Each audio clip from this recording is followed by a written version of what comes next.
Today, I want to share with you how I made 50 freezer meals in just a few hours over the course of 2 days. Now, I should say you can definitely make all of these in one afternoon. I just didn't have the time in one day to do that because of my schedule right now. But for sure, you can make all 50 of these meals in just one block of time if your schedule allows it. To be able to make this many meals, there are really two things that you have to focus on first. One, rinse and repeat. Make the same things and add a little bit of variation and make multiple packets of them. And two, keep it really simple. You cannot make 50 meals if every single meal is different and if they're super complicated. So here I am starting off with some really easy dump and go freezer meal bags. First up is honey garlic chicken. And anytime you look up freezer meal recipes online, I feel like honey garlic chicken is one of the first ones that pops up. And I think it's because it's very easy and it's also very delicious too. So I'm simply just dumping these ingredients right into freezer safe Ziploc bags. But the way I'm organizing this in my mind is one tray of chicken thighs from Sam's Club is one recipe, and I'm dividing it into 3 bags. For my family, one bag is enough for dinner and lunch the next day. So we get 2 meals out of each bag. If you have a larger family, you can, of course, add more servings to each bag. But what I really encourage you to think about as you're preparing your dump and go freezer meals is that you have enough in each bag or each set of bags, if you have a big family, for at least 2 meals, because it doesn't take any more work to double up what's in each bag, but you get double the benefit from it. In each of these bags, I added chicken thighs, honey, soy sauce, some fresh garlic from our garden, rice wine vinegar, and a little bit of ground ginger. And I don't get too wrapped up in measuring these ingredients.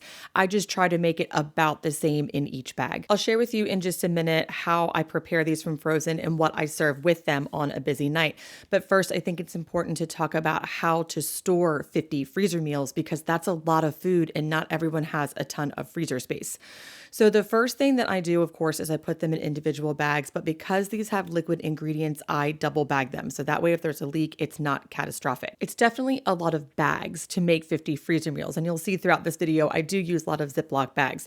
However, I reuse my bags all the time. The extra bag on the outside is 100% reusable, and I reuse them until they're ripped and I can no longer use them anymore. And as long as your ingredients aren't super messy or super potent, you can wash and reuse as other Ziploc bags too. I know they make some reusable freezer bags. I have not yet found ones that I like. The silicone ones, they always end up tasting like soap to me. And then I got some of the reusable plastic ones that are made for freezer meals, but the seams on the side split, so I just haven't found the right thing yet. So for now, it's Ziploc bags. Here I am making a spiced lemon chicken dump and go bag, but here's the thing. The process is identical to the dump and go bags that I made just a moment ago. And the reason I do that is because it takes all of the mental effort out of it.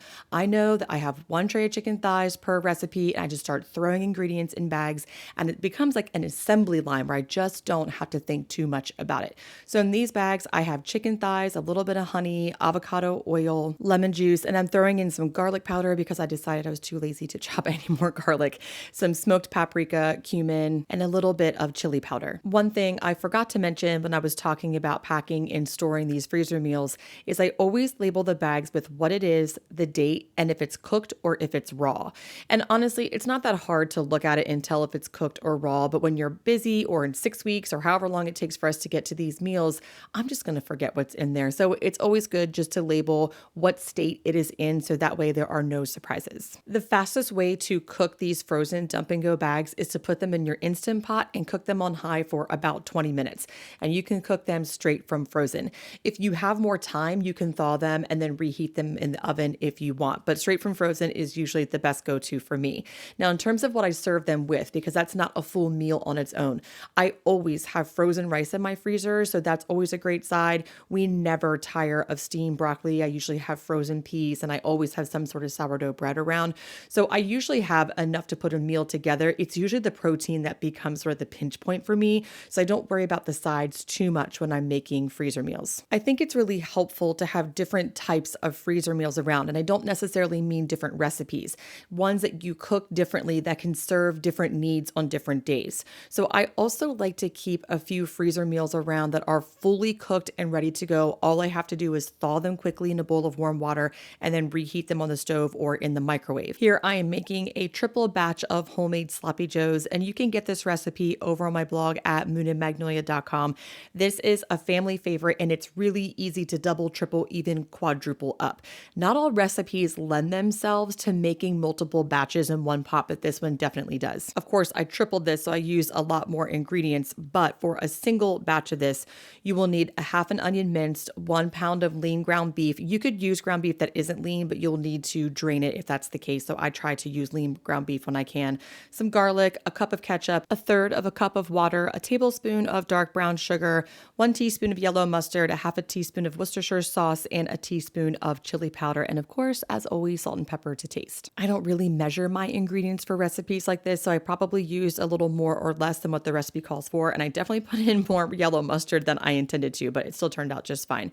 But I think what's important about that is that when you're making a big batch of freezer meals and one recipe like this, it just needs to be super simple and really forgiving. And making 3 or 4 batches of sloppy joes is just as easy as making one. So whether you're making sloppy joes or taco meat like I'm making here or any other recipe, really consider what you can make in big batches that's just as easy to double or quadruple as it is to make a single batch. Anytime you're making cooked freezer meals, they need to be room temperature before you package and freeze them. If they aren't, the heat will create steam inside the bag or the container, and then that steam will turn into ice crystals in the freezer, which can really ruin the quality of the food once you thaw it. So I'm just pushing those sloppy joes aside for a little bit and letting them cool on the stovetop while I make some super simple taco meat. So here I'm just browning another 3 pounds of ground beef, and then I chopped up some onion and I'm sauteing the onion until it's translucent.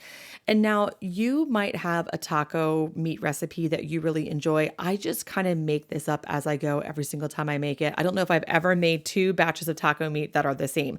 In this case, I have some leftover crushed tomatoes from canning. The night before filming this, I actually canned 50 pounds of crushed tomatoes. I had 1 jar that didn't seal, and then I just had a little bit of leftovers that wouldn't fit in a jar.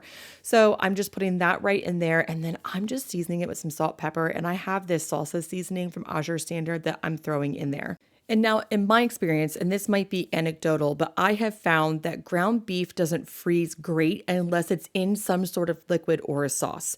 So when you're making taco meat, I do encourage you to put something in there like crushed tomatoes to add a little bit of liquid, or some tomato sauce, something like that to help insulate it in the freezer. I have frozen just plain old ground beef before, and when it thawed, it just didn't have the right texture and consistency. But anytime I make something like sloppy joes or tacos and it's in a sauce or a liquid, it always thaws and turns out just fine. If you are squeezing these freezer meals into a single day, I recommend putting those hot meals into a shallow pan so they can cool a little bit faster, and then you can start bagging them up. And again, each bag that I fill with taco meat or sloppy joes is enough for at least 2 meals. So I'll show you how I bag those up later in the video, but while they're cooling off, I am making some chicken soup dump and go bags. And this is pretty similar to the dump and go bags that I showed you in the beginning of the video, but the difference is I'm working with a lot of liquid, so it's important that you get yourself set up for success here and not a mess. There is a little bit of pre-planning that comes into play with making this many freezer meals, which is kind of funny because if you've watched my videos on YouTube at all, you've probably heard me say a lot that I'm not much of a meal planner, and that is still the case. But to be able to make this many meals, you have to have a plan in place. So I did put in a big order from Sam's, and I got a bunch of meat and proteins for my freezer meals and a few other ingredients, but otherwise I'm just trying to use up what I have. So with that in mind, I'm filling these bags with chicken breasts that I ordered from Sam's, and then whatever else I can find in my pantry and my freezer that would make a decent soup. So I concocted some sort of like chicken tortilla soup style recipe. So in these bags, I have chicken breasts, frozen corn, green chilies, and then I also added in a couple cans of home canned pinto beans. You can get the instructions for that that over on my blog at moonandmagnolia.com, and then some seasonings that I thought would pair nicely with that. But here I am putting those dump and go bags in a bowl, and I'm using that bowl to support the bag as I put the broth in.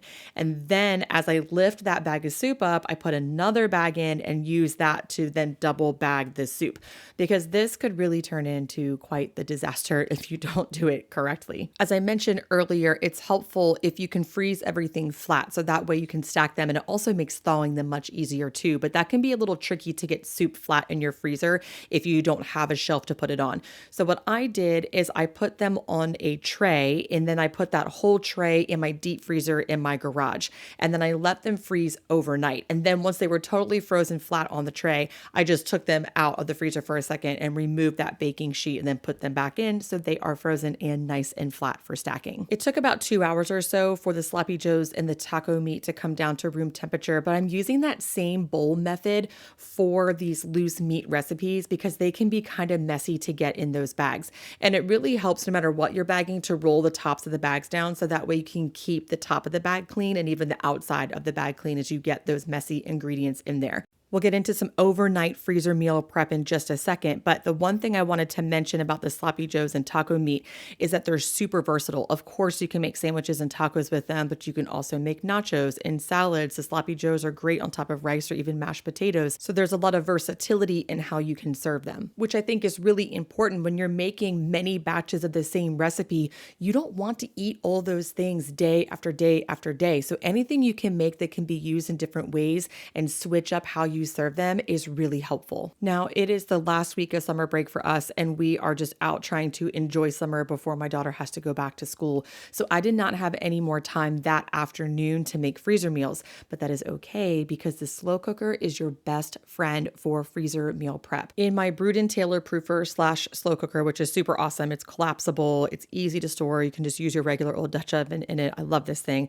I am slow cooking a pork butt, and I just put a little bit of water in the bottom of my Dutch oven and some salt and pepper. Super simple because at this time it was about 11 p.m. And in the Instant Pot, I'm using the slow cooker setting to make some shredded chicken breast. So I put an entire tray of chicken breast from Sam's in there, and then 1 box of chicken broth because I want to use that broth and those drippings to make a really easy freezer friendly gravy.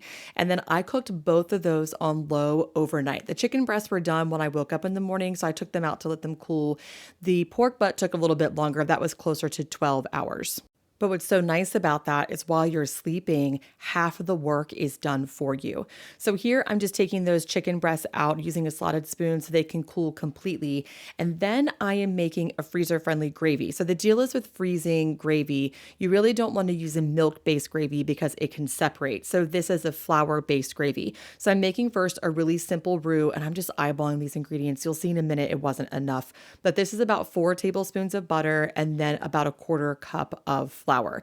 And once that is cooked, I am then pouring in that broth. I'm just running it through a fine mesh sieve to catch any like loose bits or drippings I don't want in there.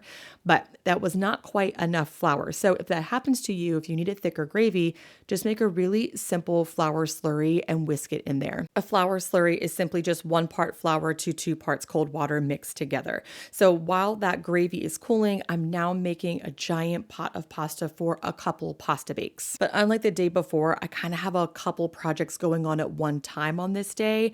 So I am kind of managing more than one thing at a time. So at the exact same time, I also needed to pull that pork butt out to cool. But what I'm doing with this pasta is I'm just parboiling it. So anytime you freeze pasta, you don't want to cook it all the way because then when you reheat it, it will get really soggy. So I'm just parboiling that pasta for about 5 minutes and straining it. I cooked 2 boxes because I'm going to make 2 recipes. First is a really simple baked ziti, and this is really similar to my slow cooker lasagna recipe over on my blog at moonandmagnolia.com. I'll leave a link for that in the description box below because you can use that recipe for a freezer meal. But all I'm doing is, of course, parboiling that pasta. Now I'm mixing together some shredded mozzarella, Parmesan, and I don't like ricotta cheese very much, so I use cottage cheese in my pasta bakes. And on the stove, I made the easiest meat sauce. I browned some meat and poured in a jar of spaghetti sauce, and I'm letting it cool. Now for these, these, I am using these aluminum pans. I don't love aluminum. I really need to get some more glass baking dishes for freezer meals. I just don't have enough right now, but this is what I have. And I'm simply just assembling this baked ziti like I would a lasagna. A little bit of sauce in the bottom, some of that parboiled pasta, the cheese mixture and sauce, and making layers with it.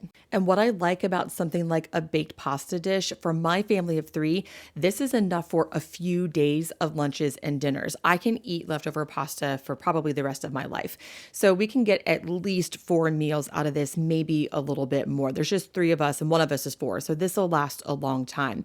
And that's nice because I'm just making one pan of food and now we get a ton of meals out of it. With the other half of the parboiled pasta, I'm basically doing the exact same thing, but this time I'm using Alfredo sauce and I'm not even really worrying about layering it. I'm just mixing it up together.